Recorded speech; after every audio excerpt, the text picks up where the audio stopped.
Mike Q, New York. Good afternoon from the World Trade Center. Stand by, ready, 3, take 3, Mike Q. 3, start to slow zoom in a little bit. Roll tape, take 3. Ready, 13, full. Ready, camera 3, 1 center up.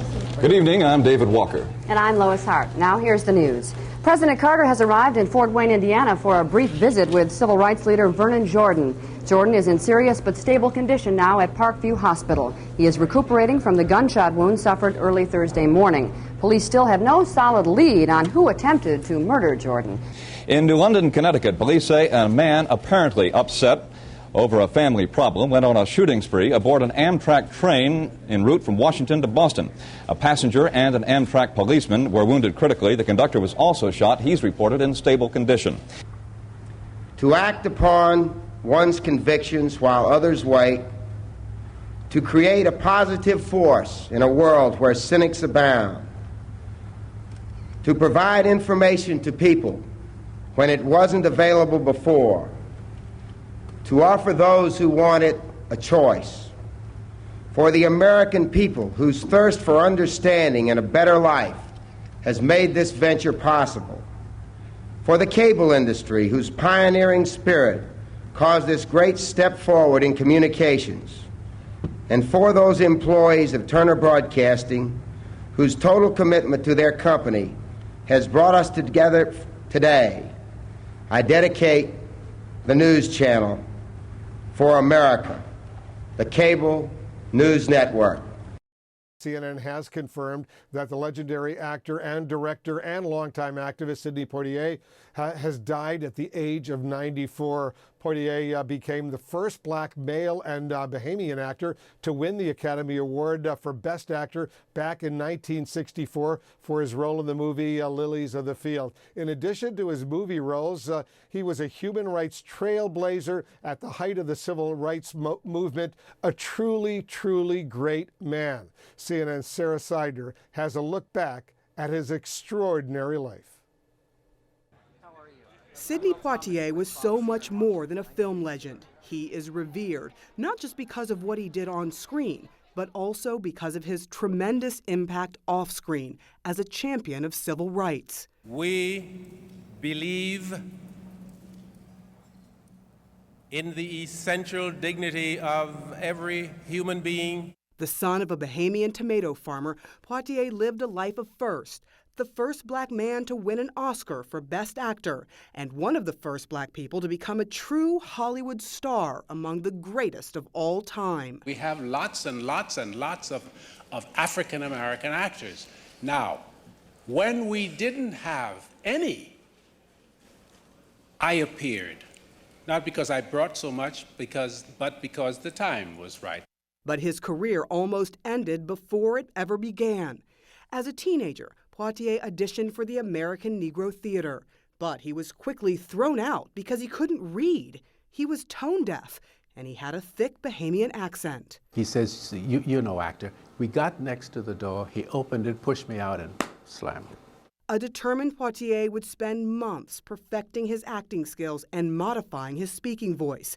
His hard work would pay off in a big way. I was right. I know I was right. In the 1950s, he appeared in more than a dozen films, beginning with No Way Out, and including an Oscar-nominated performance in The Defiant Ones. However, it was his portrayal of a former GI in the 1963 movie Lilies of the Field that broke Hollywood's color barrier, earning him the coveted Oscar for Best Actor. Amen.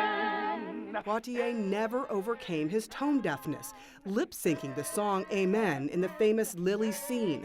The songwriter, Chester Hairston, actually did the singing. Poitier was considered a bankable star in 1967, starring in the landmark film To Sir with Love. Those kids are devils incarnate, huh? I've tried everything. Playing characters that would force audiences to confront racial prejudices. They call me Mr. Tibbs.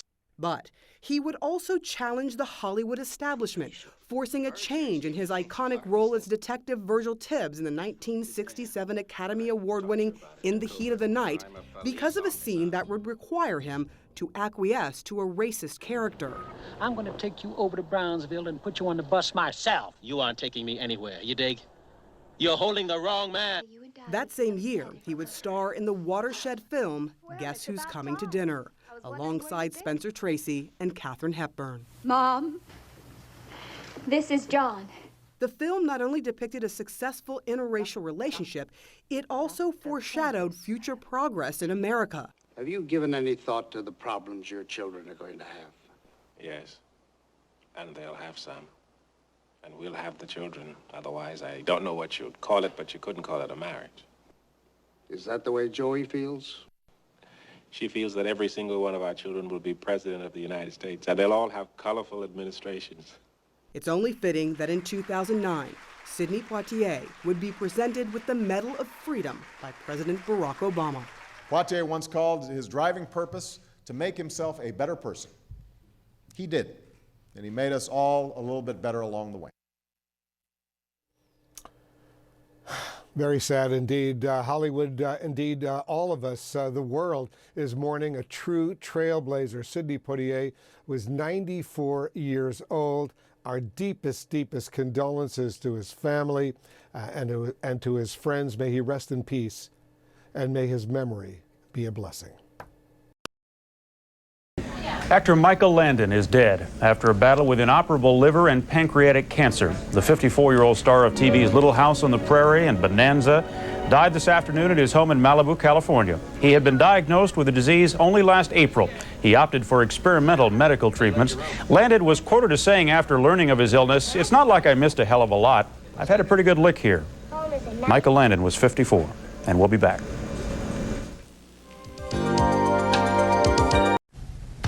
Comic strip legend dies. The NFL mourns an icon, and Russia unveils new plans for its nuclear reactors. This is Headline News First Watch. Good morning, everyone. I'm Catherine Calloway, and thanks for joining us on this Sunday. Here's our top story this half hour. Peanuts creator Charles Schulz has died as his final comic strip was being delivered to homes across America. Schulz died in his sleep Saturday night at his home in Santa Rosa, California. The 77-year-old cartoonist had been battling colon cancer.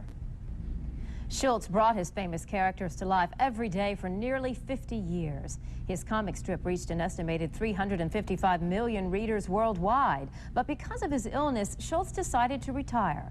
His contract stipulates that no one else will draw the Peanuts cartoon. United Feature Syndicate is planning to continue publishing reprints. Schulz's fellow cartoon artists say his legacy will live forever. Oh, I think he influenced a lot of comic strips. He brought a whole new attitude toward the comics that wasn't there. I did more of the traditional type of comic where people fall down and get hurt, and pratfall type of classic humor. He brought pathos and the attitudes that all real children have of rejection and failure and so forth, and he somehow made them funny. Now, the last original Peanut strip appears in papers today with a goodbye letter from Schulz. In it, he announces his retirement and says Charlie Brown, Snoopy, Linus, Lucy, how can I ever forget them?